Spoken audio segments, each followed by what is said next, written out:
নবী সাল্লাল্লাহু আলাইহি ওয়াসাল্লাম শেষ জামানার হাদিস সম্পর্কে বলেছিলেন যে আমি এক শ্রেণীর মানুষকে দেখি নাই যারা আসবে মানুষকে নির্মমভাবে মারবে। নবীজি বলেছিলেন শেষ জামানায় দুই শ্রেণীর মানুষ আসবে, আমি এদেরকে দেখি নাই। নবীজি দেখেন নাই মানে 1400 বছর আগে ওরা ছিল না। এক শ্রেণী হচ্ছে হাতের মধ্যে মানুষকে মারার কিছু অস্ত্র নিয়ে ঘুরে বেড়াবে, এরা মানুষকে নির্মমভাবে পিটাবে, নির্মমভাবে মানুষকে পিটাবে। এই শ্রেণীকে আমি দেখিনি, এরা আসবে পরে।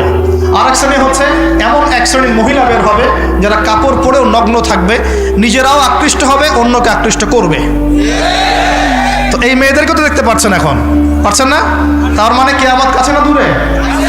আর আমি এখন ওই হাতে লাঠিওয়ালা ওই গ্রুপকেও খুঁজে পেয়েছি। হাতে লাঠিওয়ালা সেই গ্রুপ কোনটা জানেন? ওই যে ঘরের মধ্যে ঢুকায় যে ছেলেগুলোকে মেরে মেরে রাত্রেবেলা মেরে ফেলায়, সেটা গ্রুপের।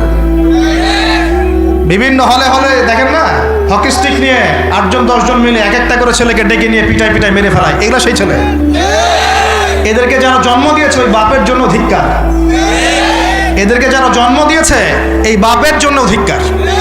আর এখন এরকম লেডিস গ্রুপও বের হয়েছে, আর মেয়েদেরকেও হলে ডেকে পিটানো শুরু করেছে।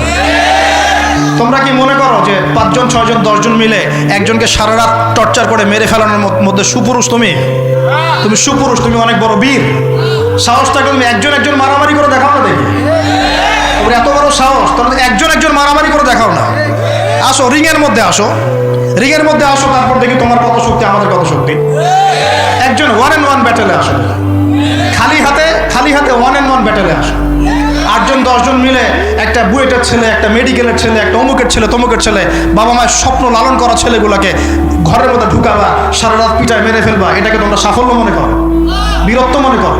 এই ছেলেগুলোকে জন্ম দিয়েছে যে পিতা মাতায়, এদের জন্য ধিক্কার আমার পক্ষ থেকে। আপনারা এইসব সন্তান জন্ম দিতে গেলেন কেন?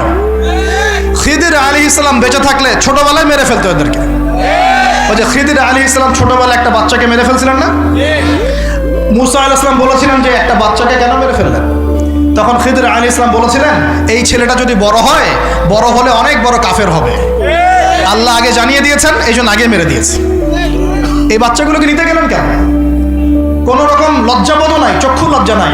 এরপর যখন আইন শৃঙ্খলা বাহিনী এদেরকে অ্যারেস্ট করে নিয়ে যায়, বীরের মতো হাসতে হাসতে চলে যায়। ও জানে যে আমার কোনো সমস্যা হবে না, ফাঁক ফোকর দিয়ে বেরিয়ে চলে আসবে। তোমরা এগুলোকে বীরত্ব মনে করো, সুপুরুষ হয়ে গেছো তোমরা। এতই যদি ক্ষমতা থাকে, সাহস থাকে, তো একজন মারামারি করো না কেন?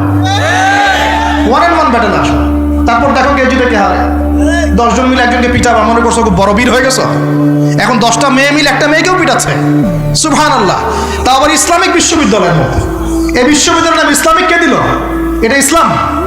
একটা মেয়েকে আপনি ঘরের মধ্যে ঢুকায় সারা রাত পিটাবেন, মেয়েটা কাঁদতে বলছে আমার পায়জামা পর্যন্ত খুলে ফেলেছে টান দিয়ে। আরে তোর মায়ের পায়জামাকে খুলে ফেললে তোর কেমন লাগবে? তোর বোনের পায়জামাকে খুলে ফেললে তোর কেমন লাগবে? কোন সাহসে তুই একটা মেয়ের পায়জামায় হাত দিস? এত বড় সাহস!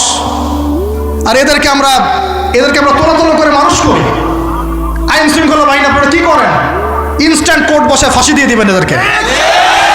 আল্লাহর কসম করে বলছি, যদি কোনোদিন এরকম ক্ষমতা আমাদের কাছে আসতো, দিন বিচার করে দেখিয়ে দিতাম ইনশাআল্লাহ। ফাইজলামি শুরু কর সারা দেশব্যাপী।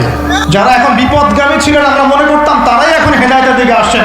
আর আমরা এখন মুসলিম ঘরে জন্মগ্রহণ করে নামাজ ছেড়ে দিচ্ছি, কুরআন পড়া ছেড়ে দিচ্ছি। এটা কি ধরনের কথা? আমার পরিবারের মা বোনরা কিভাবে বেপরদায় বাইরে যায়? আমার পরিবারের কর্তা আমি কেমন করে আমার পরিবারের স্ত্রী সন্তান মেয়েরা বাইরে বেপরদায় যাবে? কিভাবে যাবে? আমি তো পরিবারের কর্তা, আমি পরিবারের স্বামী, আমার স্ত্রী কেমন করে বেপরদায় বাইরে যাবে? আমার ছেলে কেন নামাজ পড়বে না? নামাজ না পড়ে সে ভাত খাবে কিভাবে? নামাজ না পড়ে আমার পরিবারে আমার ছেলে ভাত খাবে কিভাবে? আমার মেয়ে কেমন করে ভাত খাবে? অতএব পরিবারটাকে শক্ত করেন, হালাল খান, সামাজিকভাবে ইসলামটাকে এগিয়ে নেন, ইনশাআল্লাহ দেখবেন একদিন বড় পরিসরে ইসলাম কায়েম হয়ে যাবে।